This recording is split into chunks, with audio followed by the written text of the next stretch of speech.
5 minute का समय निकालकर जरूर पढ़े। यह मुद्दा भी इस्लामिक जिहाद की तरह ज्वलंत और चिंताजनक है, सबको पता होना चाहिए। भारत में सबसे ज्यादा संपत्ति वाला उद्योगपति कौन है? अधिकतर लोगों को पता नहीं होगा। कॉरपोरेट मिशनरी नामक संस्था पर किसी का भी ध्यान नहीं है। क्या आपको पता है भारत में सबसे बड़ा कॉरपोरेटर कौन है? टाटा, बिरला, अंबानी, अडानी? जी नहीं, इनमें से कोई भी नहीं। 3 लाख करोड़ रुपए की संपत्ति का मालिक सिरो मलाबार चर्च केरल भारत देश का सबसे बड़ा उद्योगपति है।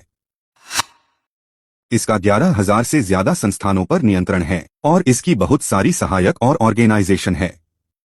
यूं समझ लीजिए कि यह एक ऐसा व्यावसायिक संस्थान है जो संपत्ति के मामले में भारत के सभी उद्योगपतियों का मुकाबला करने में अकेला ही सक्षम है। अगर आपको विश्वास नहीं होता तो आंकड़े पढ़िए।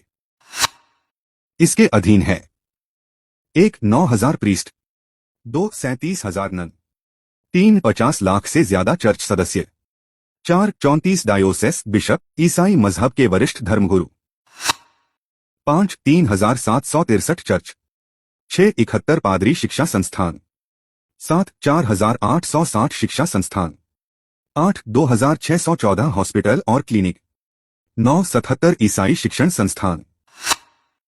कुल मिलाकर इसके 11,000 छोटे बड़े संस्थान संचालित हैं। इनके ऊपर सबसे शक्तिशाली संस्था है CMA Christian medical association.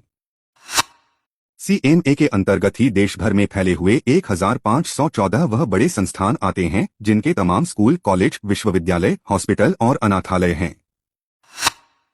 CMA के 50 व्यापारिक संस्थान विश्व की स्टॉक मार्केट में रजिस्टर्ड है। अगर आप इनका सालाना टर्नओवर देखेंगे तो कोई भी विश्व की बड़ी कंपनी इनके आसपास भी नहीं फटकती।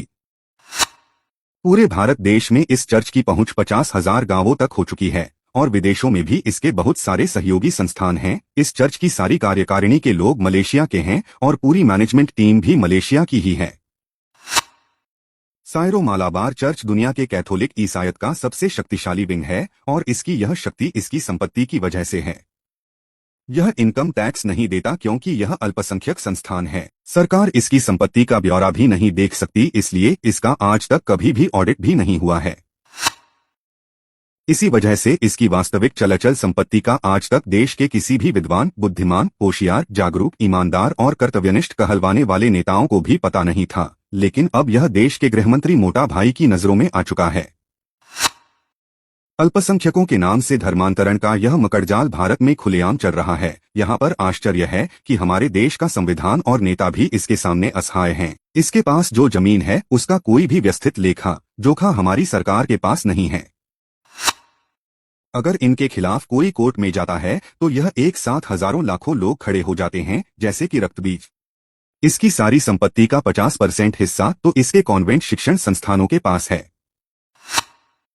हिंदू संस्थाओं द्वारा चलाए जा रहे सभी स्कूलों पर टैक्स लगता है और RTE जैसे कानून लागू हैं। कॉन्वेंट स्कूलों पर ना कोई टैक्स लागू है ना ही कोई कानून। यह वही शिक्षण संस्थान है जहां अधिकतर हिंदू बच्चे महंगी फीस देकर पढ़ने जाया करते हैं। शिक्षा संस्थानों में बच्चों को भारतीय सभ्यता संस्कृति के मूल्यों से दूर किया जाता है। हम लोग कब समझेंगे कि हमारा ही पैसा एक दिन हमारी ही पीढ़ियों को निगल जाएगा? हमारा ही पैसा हमारे ही लोगों को धर्मांतरित करने में इस्तेमाल हो रहा है।